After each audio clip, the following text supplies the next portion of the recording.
Hi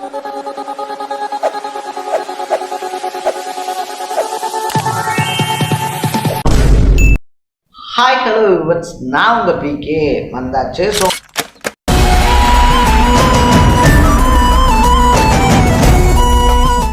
நம்ம இன்னைக்கு இந்த வீடியோவில் எந்த விஷயத்தை பற்றி பேச போகிறோம், யாரை பற்றி பேச போகிறோம் அப்படின்னு சொல்லிட்டு கேட்டோம் அப்படின்னா, இந்த டைம் தமிழக அரசியல் களத்தில் 4 முனை போட்டி அப்படின்றத நினைவிக்கிட்டு இருக்கிறதுனால பல தொகுதிகள்லையுமே பார்த்தோம் அப்படின்னா யார் ஜெயிப்பாங்க அப்படின்றத உறுதியாக சொல்ல முடியாத சுச்சுவேஷன் நிலவிக்கிட்டு இருக்கு அப்படின்னு தான் சொல்லணும். ஸோ ஒரு சில தொகுதிகள் பார்த்தோம் அப்படின்னா ஸ்டார் தொகுதிகள் அப்படின்னு சொல்லி வகைப்படுத்தப்பட்டிருக்கு. அங்கெல்லாம் போட்டிகள் கடுமையாக இருக்கும் அப்படின்னு சொல்லி இருந்தாலும் கூட, இன்னும் ஒரு சில தொகுதிகளில் பார்த்தோம் அப்படின்னா இந்த டைம் டெஃபினட்டா ஜெயிச்சே ஆகணும் அப்படின்ற மான பிரச்சனையில பல தலைவர்கள் களமிறங்குறாங்க அப்படின்னு சொல்லலாம்.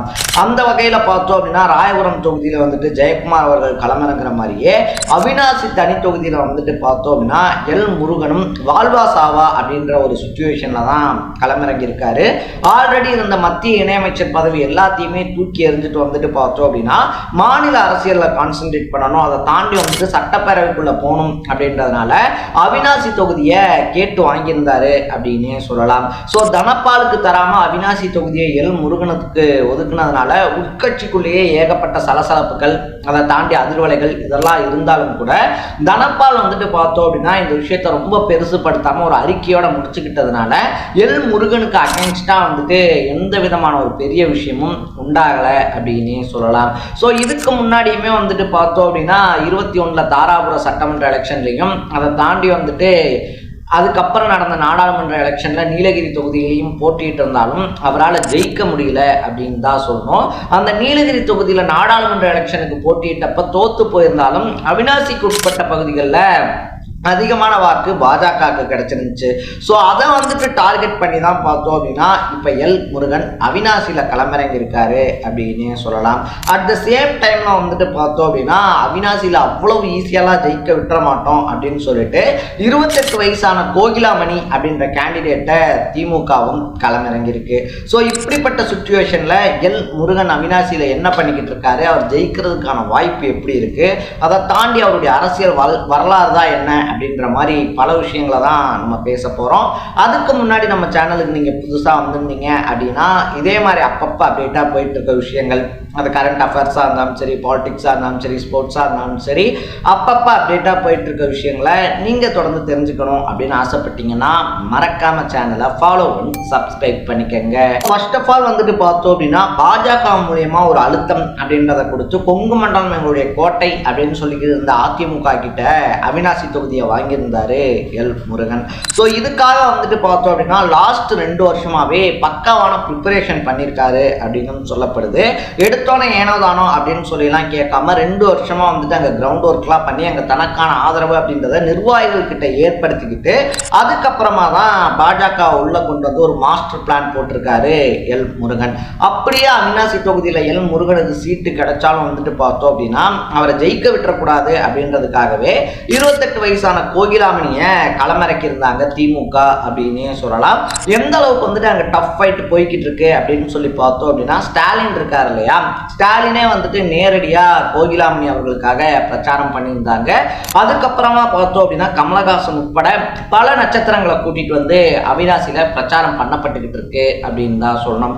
இதுக்கு முன்னாடி தனபால் என்னதான் சிட்டிங் எம்எல்ஏவா இருந்தாலும் அப்ப கூட இல்லாத அளவுக்கான பிரம்மாண்டம் அப்படின்றது எல் முருகன் களமிறங்கி இருக்கக்கூடிய இந்த தேர்தலில் பார்க்கப்படுது அப்படின்னு சொல்லலாம். ஸோ பெண்கள் ஓட்டை எப்படியாவது விளைவிக்கணும் அப்படின்றதுல எல் முருகன் உறுதியா இருக்காராம். இதனால கட்சிக்குள்ள இருக்கக்கூடிய பெண்கள் இருக்காங்க இல்லையா, அவங்க எல்லாத்தையுமே சேர்த்து முக்கிய நிர்வாகிகள் எல்லாத்தையுமே சேர்த்து ஒரு குழுவா ஃபார்ம் பண்ணி ஒரு மகளிர் அணி மாதிரி போட்டு அவங்கள வீடு வீடா போய் ஓட்டு கேட்க வச்சிருக்கான் பாஜக தலைமை. ஸோ எப்படியாவது எல் முருகனை ஜெயிக்க வச்சே ஆகணும் அப்படின்றதுல அவினாசி நிர்வாகிகள் மும்மரமா இருக்காங்களாம். எல் முருகன் என்னதான் கட்சியை வளர்த்திருந்தாலும் கூட அவருக்கான அங்கீகாரம் கிடைக்கல அப்படின்றது அவருக்கு ஒரு உறுத்தலாவே இருக்கு. ஏன்னா 2019 தமிழிசை சவுந்தரராஜன் இருக்காங்க இல்லையா, அவங்க தான் தமிழக பாஜகவினுடைய தலைவராக இருந்தாங்க.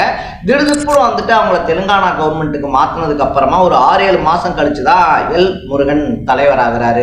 அப்படி தலைவரானவர் வந்துட்டு பார்த்தோம் அப்படின்னா அது வரைக்கும் இல்லாத ஒரு பாஜகவை உருவாக்குனாரு அப்படின்னே சொல்லலாம். அதிரடியாக வந்துட்டு பார்த்தோம் அப்படின்னா பேசுறதா இருந்தாலும் சரி, அதை தாண்டி வந்துட்டு வேல் யாத்திரை அப்படின்ற ஒரு புது ஃபார்முலாவை கையில் எடுத்து பாஜகவை மூலமுடுக்கெல்லாம் கொண்டு போய் சேர்த்ததோட மட்டும் இல்லாமல் அந்த எலெக்ஷன்ல 4 எம்எல்ஏ சீட்டும் வாங்கி கொடுத்திருந்தாரு. ஸோ எல் முருகன் வந்துட்டு தாராபுரத்தில் போட்டியிட்டு தோல்வி அடைஞ்சிருந்தாலும் கூட பாஜக பல வருஷங்கள் கழிச்சு சட்டமன்றத்துக்குள்ள 4 எம்எல்ஏக்களோட போச்சு அப்படின்னே சொல்லலாம்.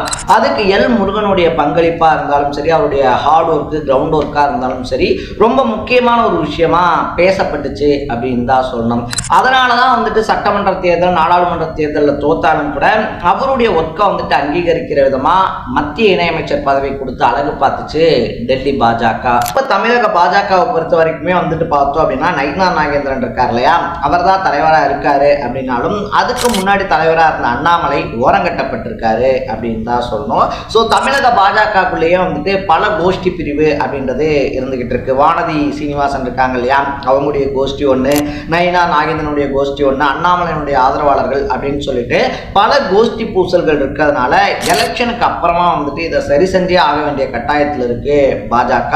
ஸோ எல் முருகன் மாதிரி ஒரு ஆள் வந்துட்டு பார்த்தோம் அப்படின்னா சட்டமன்றத்துக்குள்ள போனதுக்கு அப்புறமா கட்சிக்குள்ளேயும் வந்துட்டு அவரை ஈடுபடுத்திக்கிட்டாரு அப்படின்னா இந்த கோஷ்டி பூசல்கள் எல்லாத்தையும் சரி பண்ணி மறுபடியும் பாஜகவை வலிமை மிக்க ஒரு கட்சியா எல் முருகன் மாற்றுவாரு அப்படின்னு தலைமை நம்புதான். அதுக்கான ஒரு பிளானிங்கா தான் எல் முருகனை ஜெயிக்க வைக்கணும் அப்படின்ற முடிவும் எடுக்கப்பட்டிருக்கான். ஸோ எல் முருகனை பொறுத்த வரைக்குமே வந்துட்டு பார்த்தோம் அப்படின்னா அவர் இருக்கக்கூடிய கட்சிக்கு சின்சியரா இருக்கக்கூடிய ஒரு பர்சன் அப்படின்னு தான் சொல்லணும். என்னதான் கருத்து வேறுபாடு, அதை தாண்டி வந்துட்டு சித்தாந்த ரீதியான வேறுபாடு இதெல்லாம் இருந்தாலும் கூட வந்துட்டு அவருக்கு அந்த கொள்கை பிடிச்சு அந்த கட்சியை ஆதரிச்சதுனால ஸ்டில் நவ் இப்போ வரைக்குமே வந்துட்டு அந்த கட்சிக்கு அவர் போடக்கூடிய 100% எஃபோர்ட்ஸ் அப்படின்றது இருக்கு இல்லையா, அதை தொடர்ந்து போட்டுக்கிட்டு இருக்காரு. மத்திய இணையமைச்சர் பதவி அப்படின்ற ஒரு பதவியில் இருந்தாலும் கூட அதெல்லாம் வேணாம், எனக்கு மாநில அரசியலில் தான் இன்ட்ரெஸ்ட் அப்படின்னு சொல்லிட்டு அதை தூக்கி போட்டு மறுபடியும் இங்கே வந்து போட்டிக்கு நின்றுருக்காரு அப்படின்னே சொல்லலாம். அவினாசி களம் இப்போ வரைக்குமே வந்துட்டு பார்த்தோம் அப்படின்னா அதிமுகவுக்கு ஃபேவரான ஒரு விஷயம். எல் முருகன் ஜெயிக்கிறதுக்கான வாய்ப்புகள் அப்படின்றதெல்லாம் இருந்தாலும் கூட தாவேகா சீமானினுடைய நாத்தாக்காவுடைய ஓட்டு பிரிப்புகள் அப்படின்றது டெஃபினட்டா எல் முருகன் ஜெயிப்பாரு அப்படின்றத சொல்ல விடாம பண்ணுது அப்படின்னு தான் சொல்லணும். ஸோ நீங்க அவினாசி தொகுதியை சேர்ந்தவரா இருந்தீங்கன்னா அங்க எல் முருகன் ஜெயிக்கிறதுக்கான வாய்ப்பு எப்படி இருக்கு அப்படின்றத கமெண்ட் பண்ணிட்டு மறக்காம சேனலை ஃபாலோ பண்ணி சப்ஸ்கிரைப் பண்ணிக்கங்க. நாளைக்கு இதே மாதிரி இன்னொரு இன்ட்ரெஸ்டிங்கான வீடியோவோட சந்திக்கலாம். Bye by.